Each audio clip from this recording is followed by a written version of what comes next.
Hey guys, welcome to TechBase. Today I'm going to show you a short tutorial on how to download Roblox. It's pretty simple, so let's get started. First, go ahead and open Play Store on your mobile device.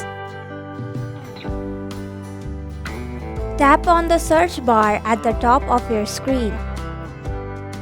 Now go ahead and type in Roblox. Once you're done, tap on the search icon at the bottom right of your keyboard. Tap on Roblox. Now go ahead and tap on the install button.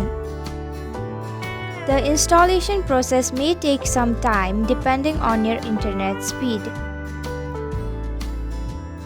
Once the installation process is completed, you can tap on the play button to start your game. And that's it. This is how you download Roblox. Thank you for watching TechBase. I hope you found this video helpful. If you did, please hit the like button and comment down if you have any questions or feedback. And if you're new to our channel, subscribe and hit the bell icon so you don't miss our upcoming videos.